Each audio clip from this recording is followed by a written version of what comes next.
All right, folks, I apologize for coming back to you with a video so soon on astronomy, but there's some information that's come out regarding some events that are getting ready to take place, and so I just wanted to get this out here. 2019, the year / start of many astronomical wonders. So we are going to have quite a year. In fact, we're going to have quite an end of the month here. So let's just kind of get into this.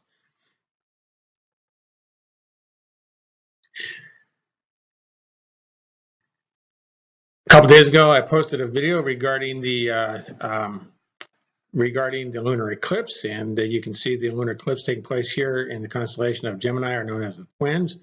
And so I don't want to get too much into this because we've already talked about it, but it's just by way of review. You can see some of the information in here.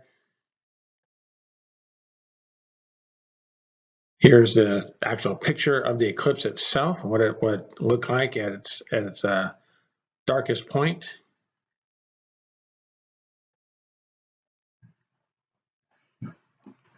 Here's an illustration of the eclipse. So you can see that it goes into its penumbra, which is the kind of like the light gray area, then goes into the umbra, which is the red area, then back out of the penumbra. It's a very close eclipse, which means it's going to make it a very long and dark eclipse. Unfortunately, it looks like I'm not going to be able to see this in the San Francisco Bay Area because it looks like we've got clouds cover coming in for Sunday night. But 75% of the world's population is probably going to be able to see this.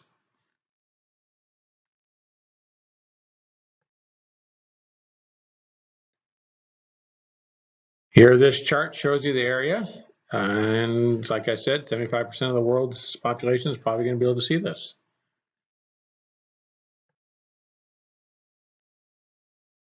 Something that I didn't notice is that on the night of the eclipse, we also have a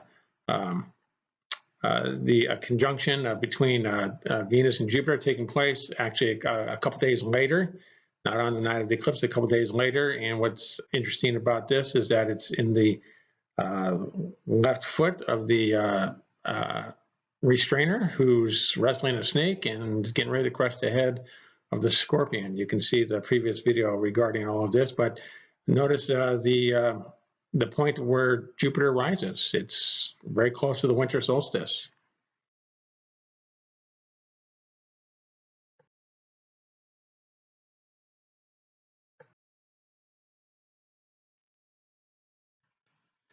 Next up on the list is going to be an event that's going to be seen primarily in the southern hemisphere, and specifically it'll be seen, actually this is an event that's going to be seen basically in the daytime.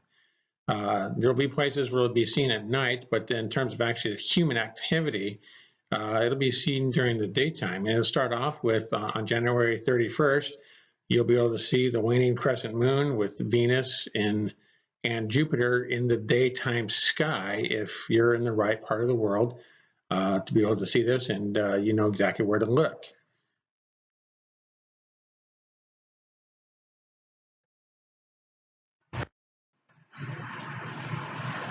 For our purposes here, I'm going to show you a nighttime depiction of what this would actually look like.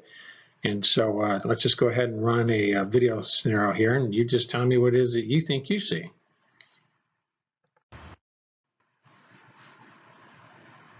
So the moon moves across, comes around, and it comes out on the other side. And what do we see here? What does that look like?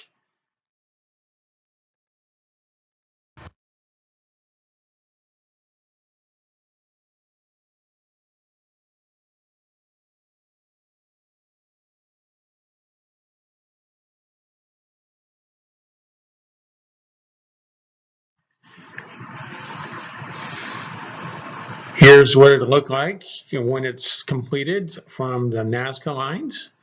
Ironically, this is going to pass right over the largest astronomical site in the world, known as the Nazca lines, which universally is understood to be a gigantic sky chart depicting lunar eclipses, solar eclipses, movement of constellations, and so forth. We've done some videos on that. Here's what it might look like as it comes across the Pacific. That's what it'll look like as it comes across the Pacific. And so you tell me, what does this look like?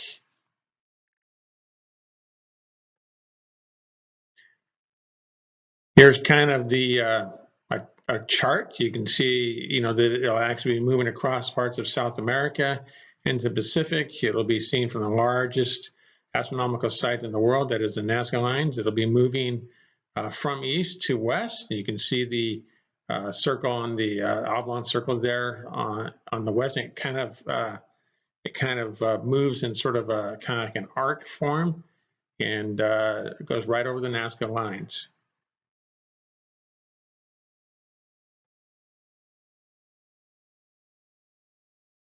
You tell me what you think.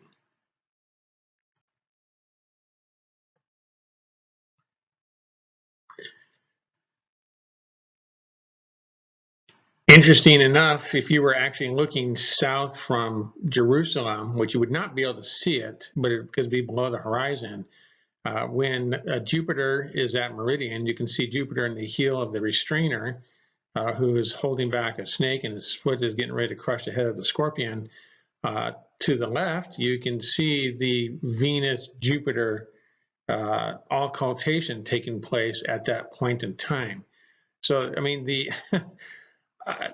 precision here is just stunning. It's just unbelievable to actually be able to look at this and see how stunning this precision actually is. But it is what it is, and we just put it out there, and you can think what you want about it.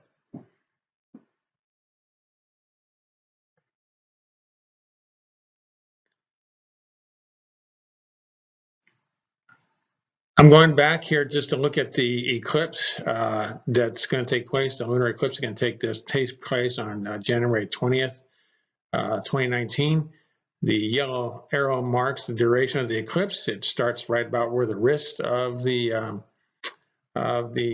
right-sided, or shall we say the right-sided person of the twins is at. And it takes place in his right hand, and it moves across his hand all the way up to about the point of the leg of the crab. And so that's the entire duration from entering the penumbra to the umbra to back to the penumbra, and so that's the entire length of the eclipse. This is interesting because we have another eclipse that's going to take place later on, and it's going to be a solar eclipse. And part of this area is going to be highlighted during the time of this whole solar eclipse. So let's have a look at this.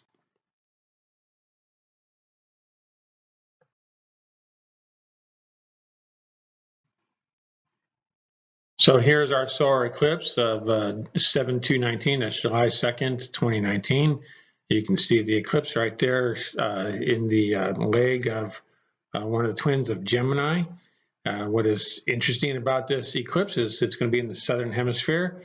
It's going to be kind of a short eclipse, but you'll be able to see the stars during the daytime when it takes place. You'll be able to see not only the stars, you'll be able to see Venus and Mars and Mercury. And that is important when we consider their positions.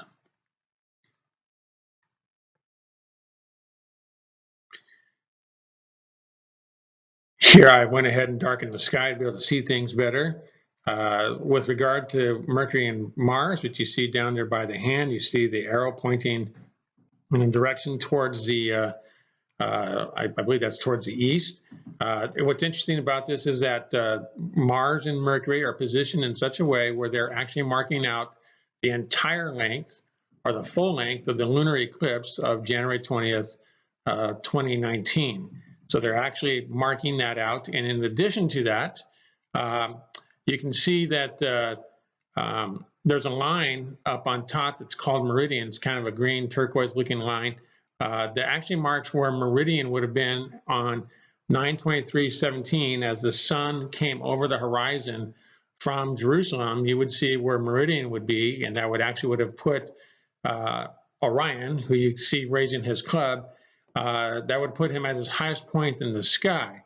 But look at where Venus is at. You can see Venus sitting right there, marking out an area that's very, very important in astronomy. Let's have a look at this just real quick here, 9/23/17.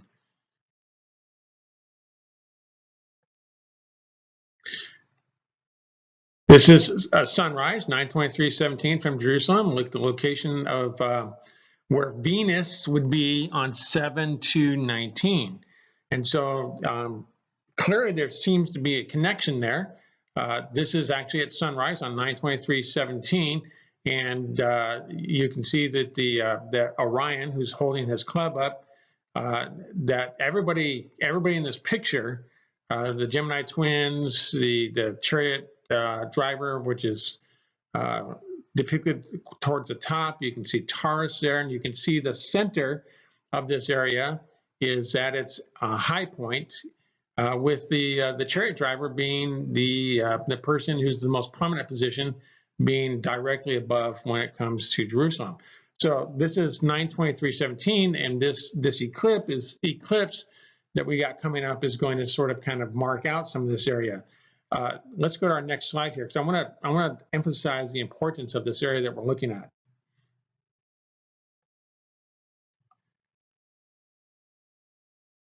Again, still, this is 9/23/2017. Same area, but I'm just using this because it's a little bit better presentation. The circle, the yellow circle marks the place of a lot of retrograde motion.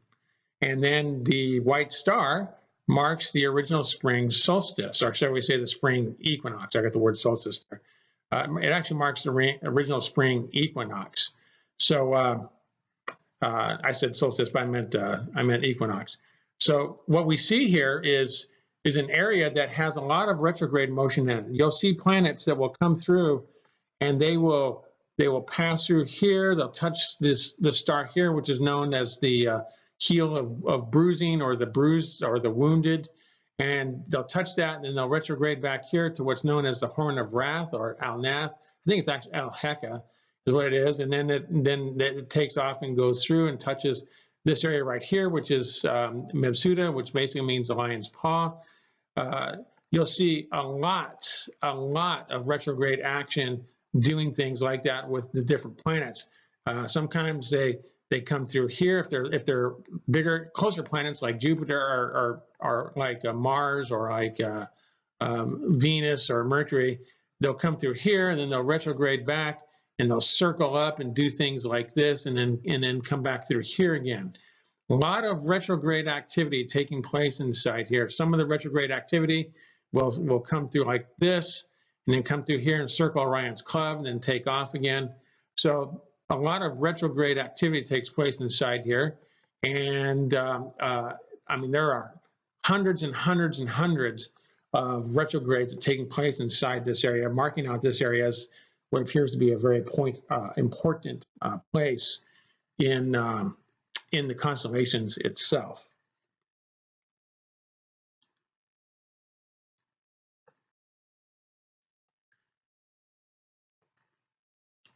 Ironically, in South America, a very small period, astronomical device was actually found that dates many centuries back, and it appears to depict the very area that we circled. You can see very clearly what appears to be Orion's belt with his sword through here.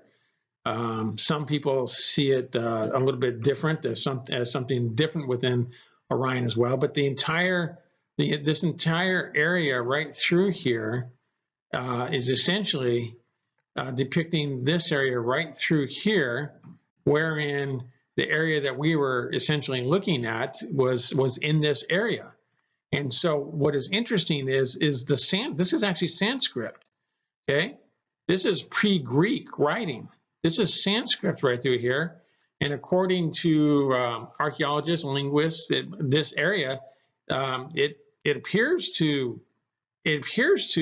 be saying this is from the son of the creator, comes from here. So this stuff is, I think this is pretty cool stuff. I get a kick out of stuff like this. Let's go ahead and erase this stuff out of here, and we'll go on to our next slide here. Get rid of this here. We'll get rid of this here. We'll get rid of this in through here, and go on to our next slide.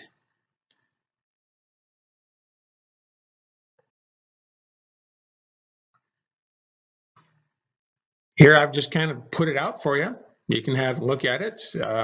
You tell me what you think. I mean, this is an area right here that's got a lot of retrograde motion and activity in it, and we have quite a few astronomical events that take place inside here, and we have a lot of attention being drawn to this area.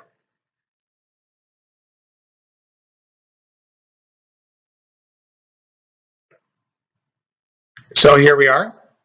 A lot of attention's being drawn to this area right through here, with Venus sitting right in the center of it. When we have this solar eclipse that is going to take place on July 2nd, 2019. Here's our eclipse right through here.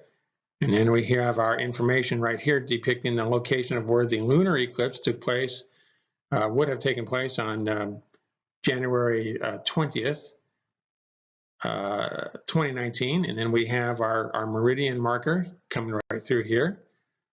A lot of attention being drawn at this point in time to these events. And so let's just watch and we'll just see what's going to take place.